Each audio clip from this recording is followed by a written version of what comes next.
Hello, everybody. Welcome back to another episode of the Chronicles of PastyT. Where we left off, we were in Brill in the inn. Need to sell some stuff and probably pick up a couple more quests if there are there, and then kind of mop up everything else that we have going on. So let's jump right into it.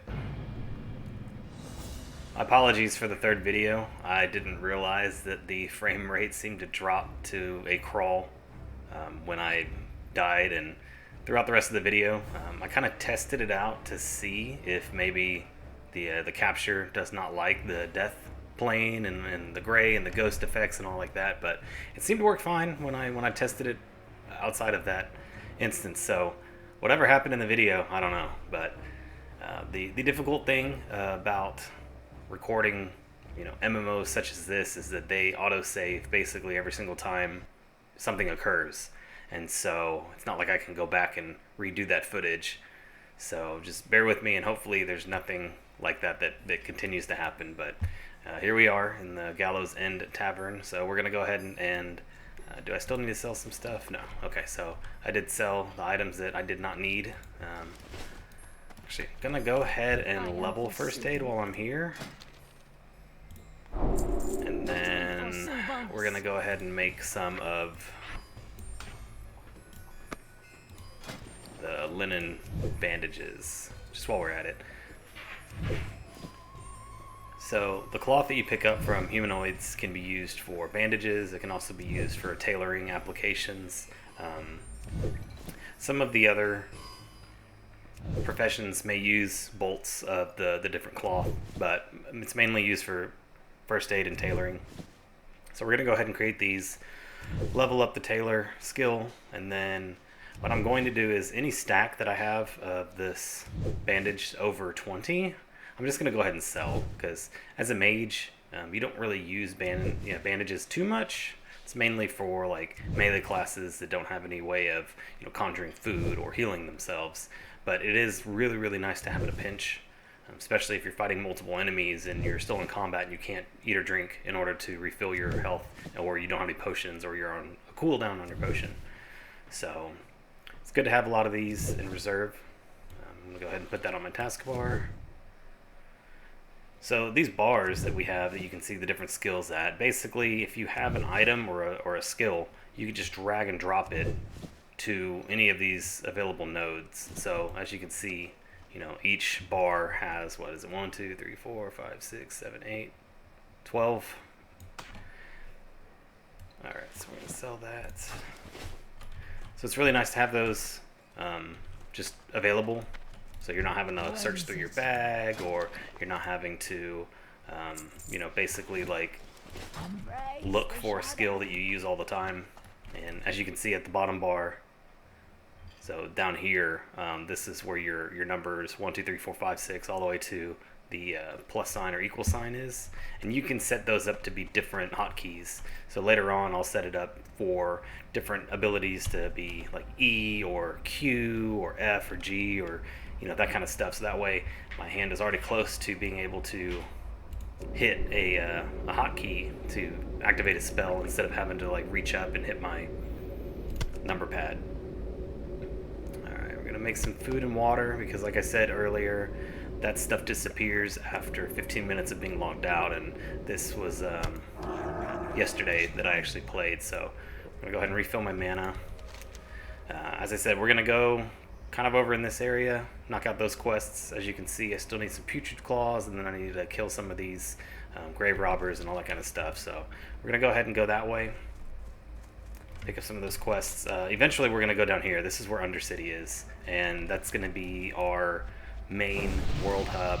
Alright. So that was nice. There's a druid that just buffed us with their 2 buffs that they can do.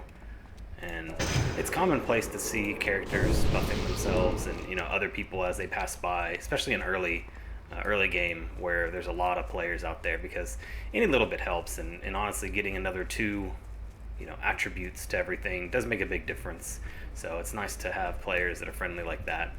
Later on, this arcane intellect becomes very expensive as far as mana is concerned, and it's not feasible to buff everybody with the highest level arcane intellect, because it costs about 900 mana per cast. So oftentimes you'll see me do it for like priests, because their buff, which is fortitude, I believe, it's extremely nice. It gives you more stamina, so it's kind of a nice little trade to give them intellect, have them give me stamina.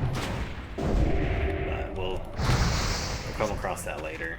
Alright, so far 2 for 2. Putrid Claws is very, very nice. Like I said, in the early game, the drop rate isn't terrible. Later on, you'll have quests where you have to pick up one item, and you could fight, 15, 20 enemies that potentially could drop that item and not get it. So to be able to get, 3 for 3 now, it's very, very handy. Makes the quest a little bit easier. You're not having to farm as much. Obviously, like, farming does increase your overall experience, but just to be done with it and not have to worry about killing 30 of these guys to get 6 more claws is nice. Alright. So we're going to do that, and then we're going to head north. Like I said, we're going to kill those grave robbers, and I believe we had to get a... there's an embalming fluid that we need to get. And then there's also some mongrels that we need to kill, so we'll go up there, we'll do all that. I believe the Doomweed is up there as well. And then a little bit further north is where this Merlocks are, so we can get the Vile Fin Scales. So that'll be good. Kind of knock all those out. After that, we're going to go ahead and head... We're not going to do this one. Level 11 might be a little too ambitious for us, but we'll go over here and kill the Scarlet Warriors. So we'll do that, and again, level 11 might be a little too ambitious, so do that later.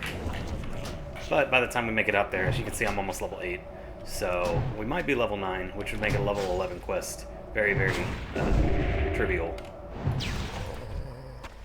Alright, one more claw, and then we will proceed north. So in the early game, levels come pretty regularly, so it's always exciting to get a level. And in the later game, there will be a lot of time in between each level.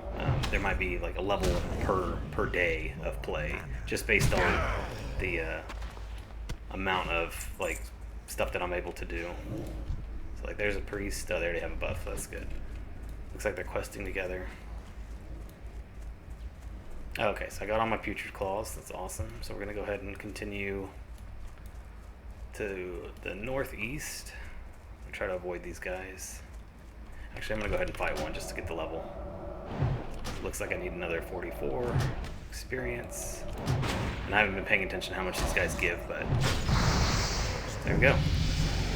Level 8. So technically I could go back to the Mage Trainer, learn some new skills. I'm going to worry about that after I complete these quests to go turn them all in, just to save me the trip back. But we are going to go ahead and pick up these herbs. So it's hard to tell because there's a big cluster over here, but you can see when I move my cursor around, it shows Doomweed. So since that is a quest item, but it's also an herb, as an herbalist, you do this tracking herbs over here, and you can actually see the quest item pop up. So it's just a different visual cue instead of actually having to hover your mouse over or know what the thing looks like when you're walking. So that's pretty nice, especially since they're all clustered. I can just go over here and grab a whole bunch. Like, there's one right there. But I'm going to clear these enemies out so that I don't have any issues when I'm trying to collect.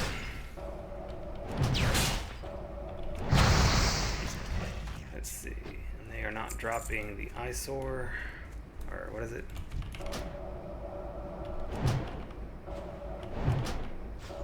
Probably pronounced that very poorly. We'll just say embalming fluid. There's one. Good. Alright, so let's collect Doomweed. Oh, it looks like is it underground too? May not be. That may just be a big grave that they have for visual. So we're going to collect these, kill these other two grave robbers. and then continue.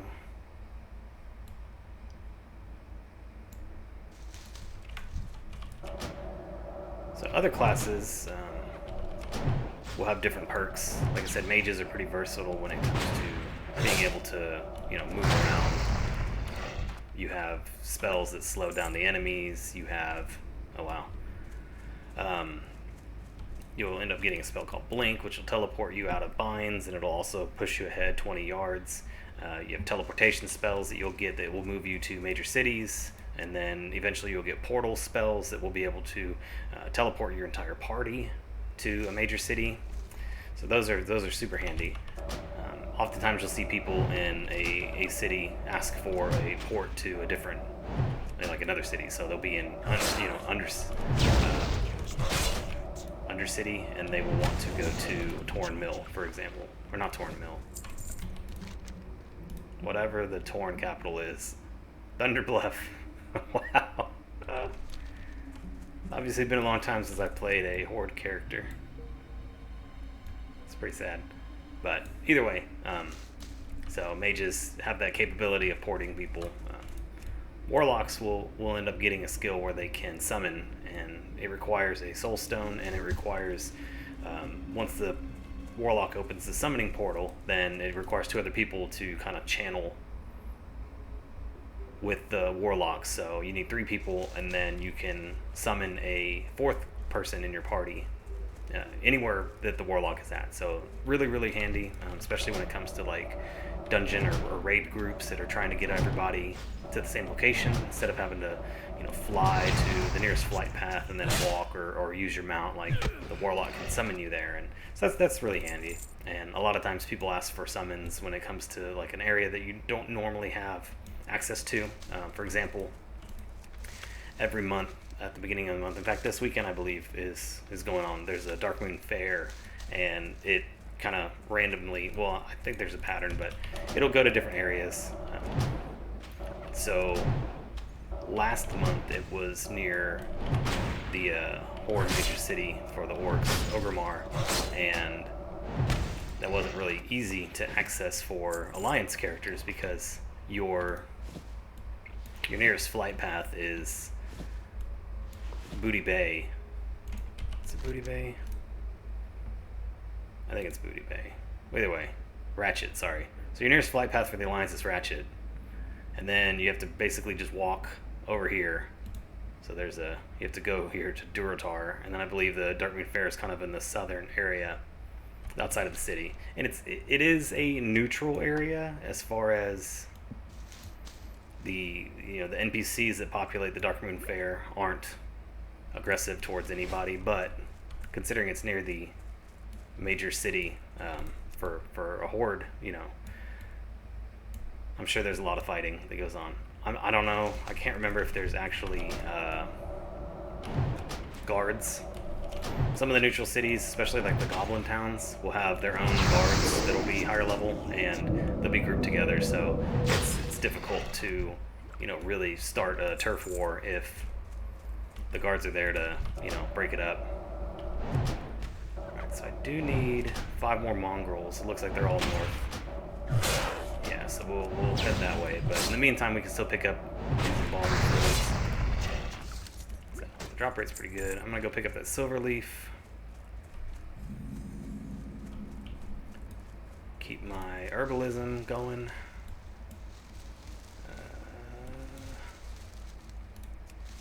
Hopefully this guy, he's probably gonna aggro me, which is fine, we can kill him.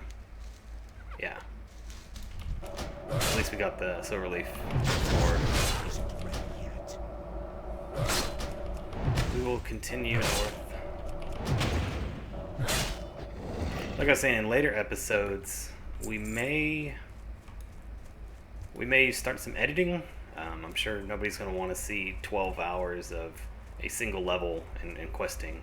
We may keep it raw.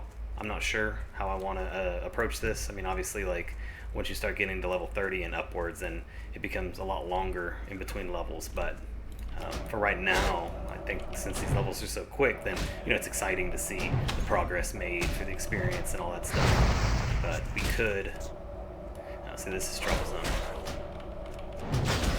try to burn this guy down. Okay. I think we'll be safe. I really can't wait until I get Frost Nova. Honestly, this is extremely troublesome. So, I'm gonna go ahead and pop a potion. Since I'm gonna try to outlast these 3 guys. This is very poor planning on my part. But I might be able to make it. That'd be kind of crazy. But again, like, early enemies don't really pose too crazy of a threat. He's probably gonna kill me. Yeah, he's gonna kill me. So we're gonna run. I'm gonna try to Frostbolt him.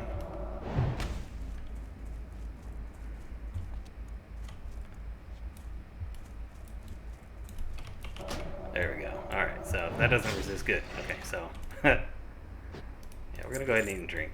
So that's one example of how mages can survive.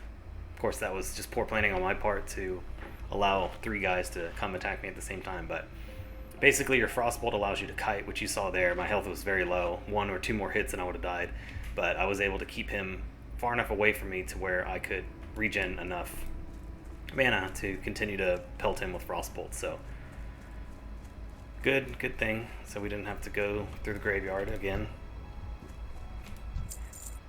Alright, so that being said, we're gonna continue to go through this field. I have no idea. I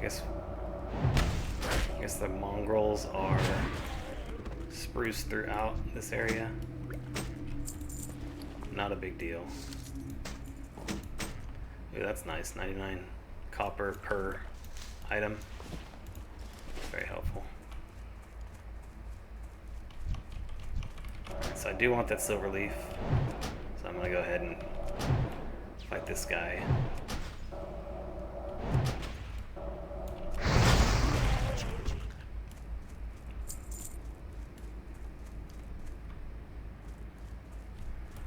Alright, there's a mongrel right there. So if you have the character window pulled up, what you can do is right click it, go to this raid target icon, and then select any of these icons to put above their head. So you see it over here, but also when they're walking around. So it's a good identifier, especially for a group. If you are a tank and you want focus fire for your group to be on a particular enemy, oftentimes the skull signifies like, this is the first person I want you to kill. An X would be like the second person. X is oftentimes used for like if there's a raid and you have an off tank, which means that they're not your main tank. They may not have the best defense or mitigation skills, but they do have, you know, pretty good defense and mitigation, but they also have a lot of health, and so they're able to absorb damage dealt by another enemy. So you'll have an off tank aggro a different monster so that they can pull that away from the main tank, so the main tank's not getting pummeled by multiple things at one time. This is helpful because not only does it make the job easier for the healers to keep the tanks up, because now you have a healer dedicated to each tank, but the off tank will be able to kind of take the, you know, the remaining enemies that don't need to be fought at once. Because in raids you'll have big pulls, oftentimes resulting in either, you know, multiple really powerful enemies or just, you know, huge groups of enemies that if they were all in the tank it would be difficult. Now the bigger gear you get, the better gear that you get, the more that you're able to handle. So you'll see, I don't think I have enough to do that. No, my herb load's 7, Earth Root's 15, so I can't do that yet. But either way, the more gear that you get, the more powerful you become, the easier it is for you to, you know, tank multiple enemies.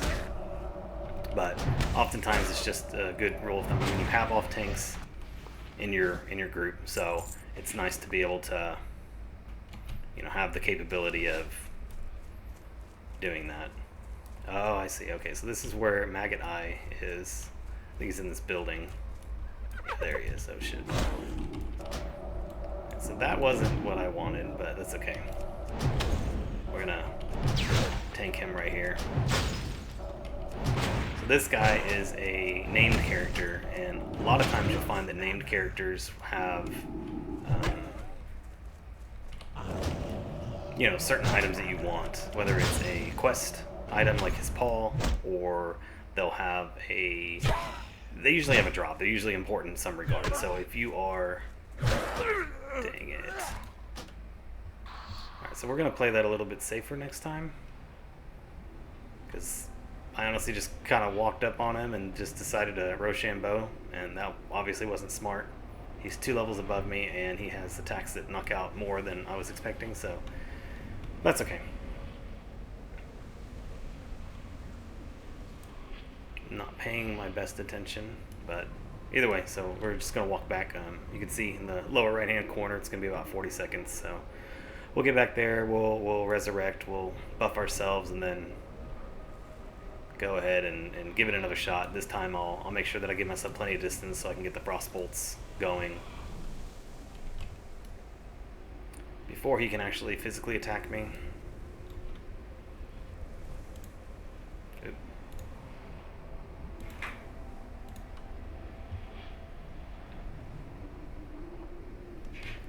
Again, named characters are important. Even if you never have to deal with a certain named character, another faction could have to deal with him, or it could be a quest, or like a quest for mages or pallies or you know, something like that. So just because you don't necessarily ever deal with a named character doesn't mean that it's not important. They're usually there for a reason.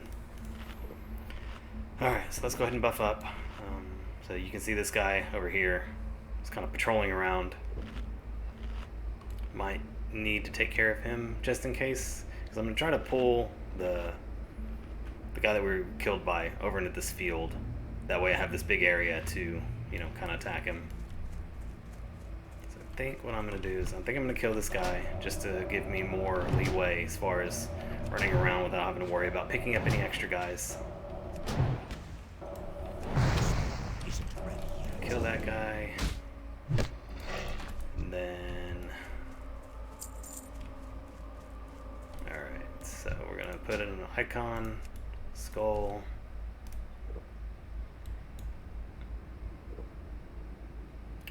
Once we are up to full... Oh, okay, so we're going to go ahead and kill this dude since he respawned. Not a big deal.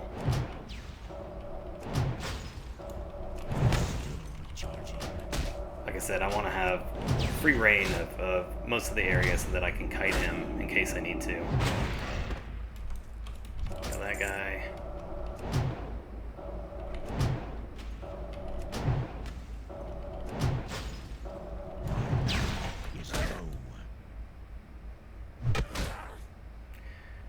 And then we will kill Maggot Eye.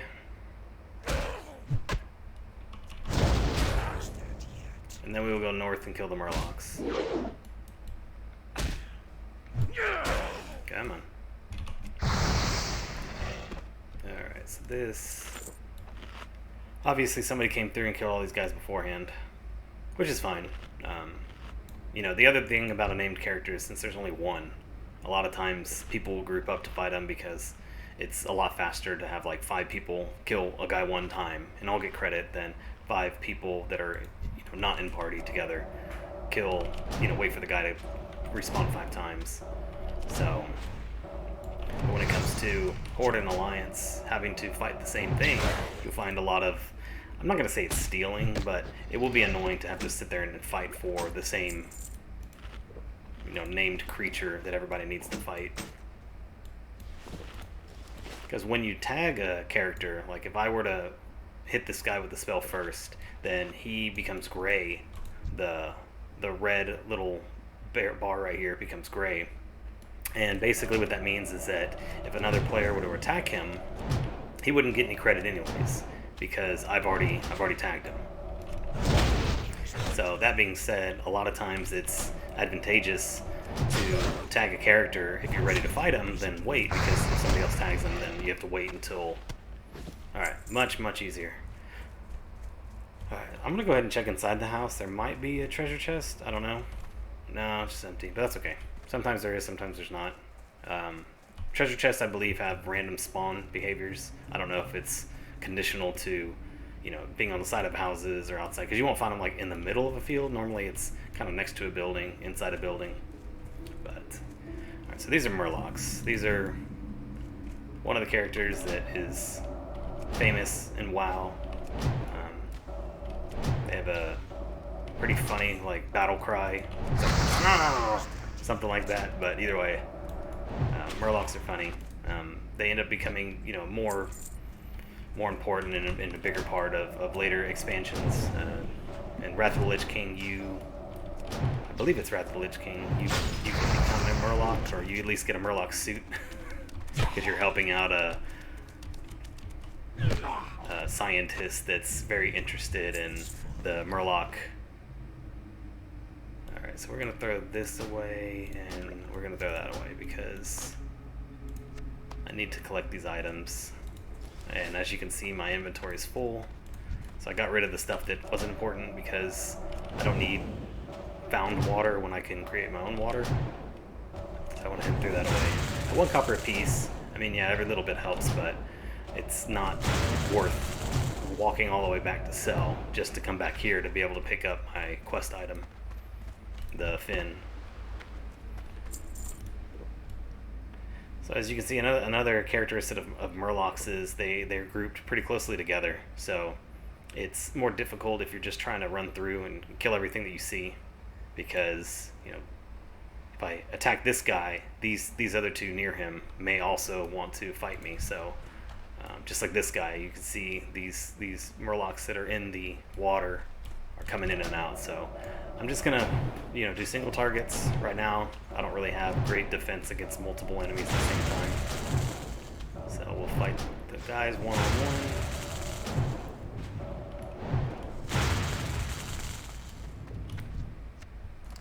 And then once we're done with that, we'll go back to Brill, clean up my bags, turn in all the quests. Let's see.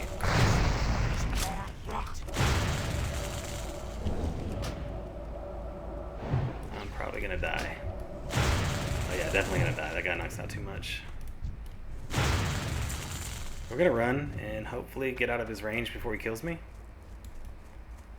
because he knocks out 20 HP per attack, and yeah, I can't survive another attack from him. Alright, so he's gone, but I'm gonna go up here and I'm gonna rest. Yeah, so like I said, Merlocks are pretty dangerous. They respawn pretty fast, and they have guys that patrol around, and they have groupings that are not conducive for fighting one-on-one. So we're gonna, you know, kind of put our tail in between our legs, run away, go back, fight them again. Not a big deal. It's like these 2 are so close together that they will aggro at the same time. I believe that's just yeah, I don't need that. So we're gonna go back and find that character that was fighting us. I don't know where he went, but either way. Alright, so we're gonna kill this guy.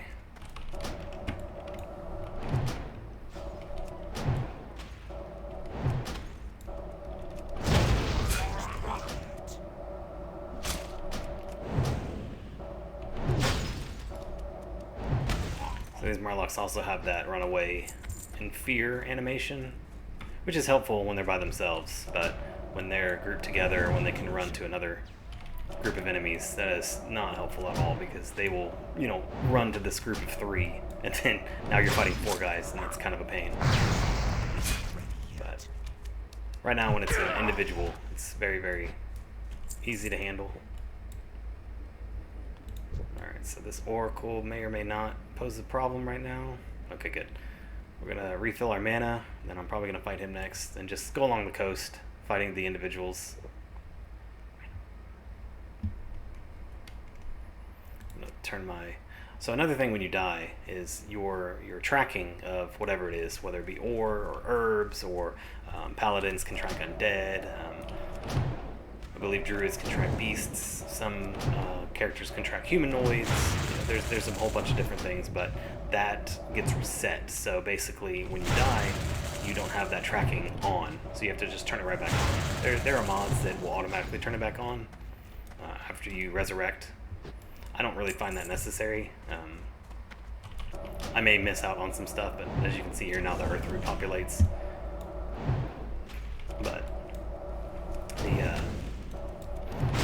it's always handy to remember to turn that back on.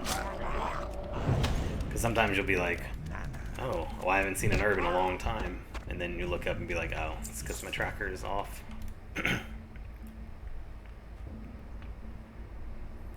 So, we're going to finish this quest up, and then we are going to go to Brill and end this episode. But we're going to try to get the other 4 Vilefin scales while we're down here.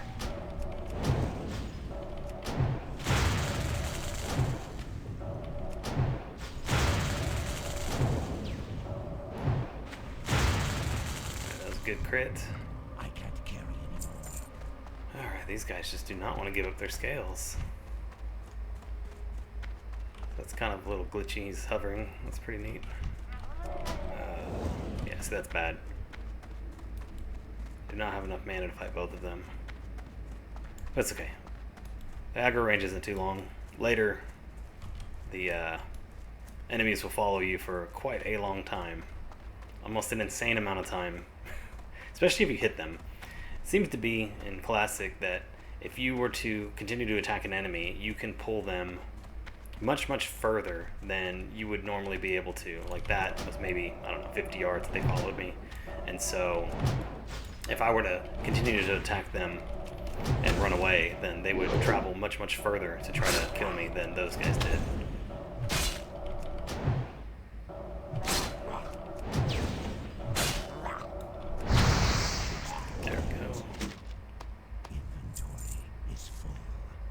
Do want that. So another thing you might have to do is manage your inventory in the sense of, so this is only 4 copper, so I'm going to destroy that. Pick that up because it's 49. What else? That's only, need that. 36. Alright, so we're gonna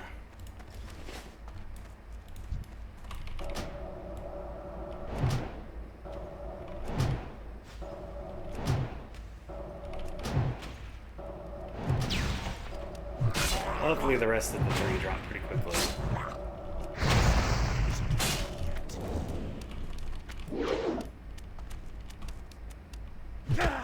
Alright, nope. But at least these guys seem spaced out enough to where I'm not having to fight multiple at a time. That's pretty nice.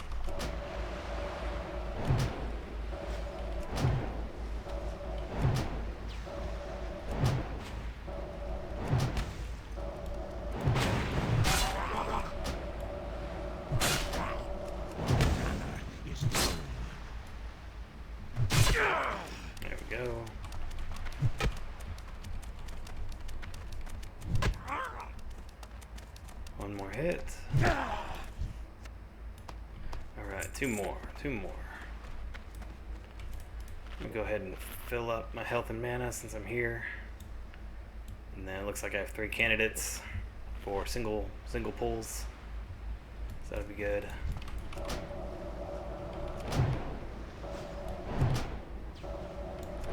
So another way to tell that a guy will cast magic is if they have a mana bar.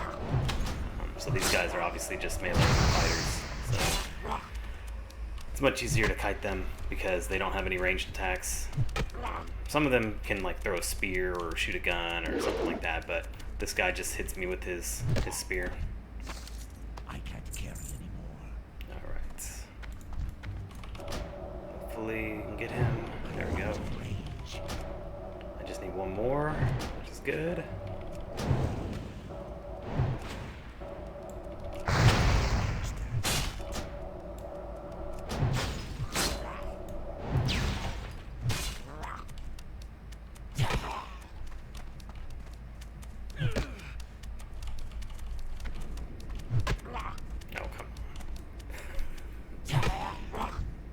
Alright, good to go. Now we're going to go turn in these quests. As you can see, I got a bunch over there. So that'll be good. We're going to take it back.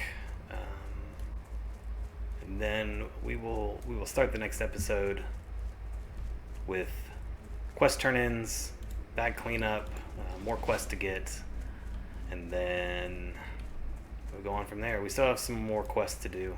As you can see by my bar over here, I have 3 that I have not completed yet. 4 that I have not completed yet. So we'll go attempt those. We will be level 9 soon. So once we hit level 9, these 2 quests will turn yellow because they will be within 2 levels of me, and so it'll be easier to attempt those.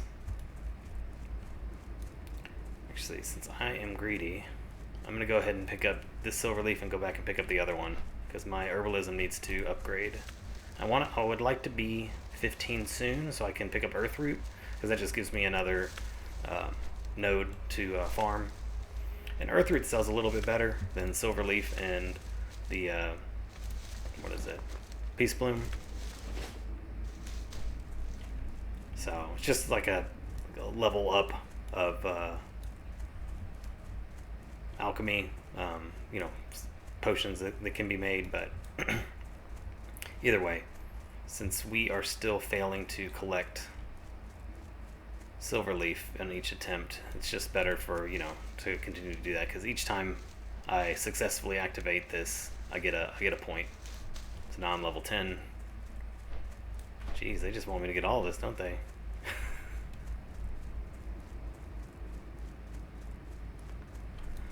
So we're gonna go collect all these. Hopefully that guy does not come after me.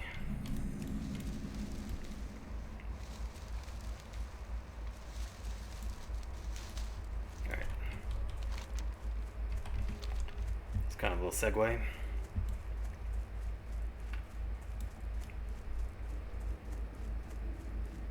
gonna go back. I believe there's another silver leaf back here. Okay, seems to be 2. I have read certain people suggest not to begin your, you know, farming of mats like this, or like collecting your herbs and skins and all that until you have a mount, because it does make it faster. My argument against them is you're already here, and while it seems like in Classic you don't really outlevel the early stuff too fast.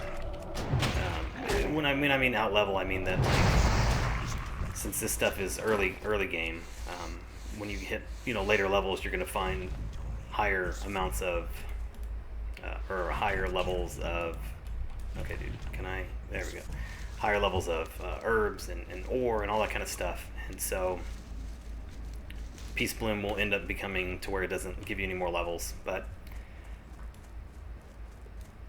right now, since I'm here and I can do all this, I can over level that to where, you know, they turn gray and they don't really give me any skill points. That way, when I get to the next area that has higher level herbs and ore and skins and all that kind of stuff, I'm already ready, which is nice, because it's very, like, I don't know, it's almost kind of like disappointing when you get to an herb that you can't collect because your skill level isn't high enough, and you're like, well, somebody else is going to get that because they did level. So it's just nice to be able to have it. Like my Alliance Mage is a level almost 50, but I've already maxed out skinning and herbs, so anytime that there's an herb or something to skin, I already have that capability. So that's really nice. And I want to do that for this character as well, so. Alright, so we're going to make it back to the inn, and then we'll log out. Start the next. What is it? Set of quests, clean the bags up, all that kind of stuff.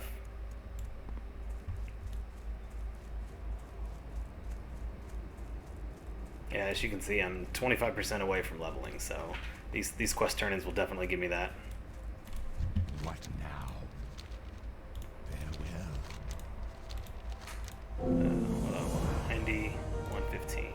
Beware the living. Alright. Yeah, that gave me 15%, so that's super nice. But we're going to go ahead and log. Rested. So log out. Immediately logs us out. And that is it for this episode. I will see you in the next one.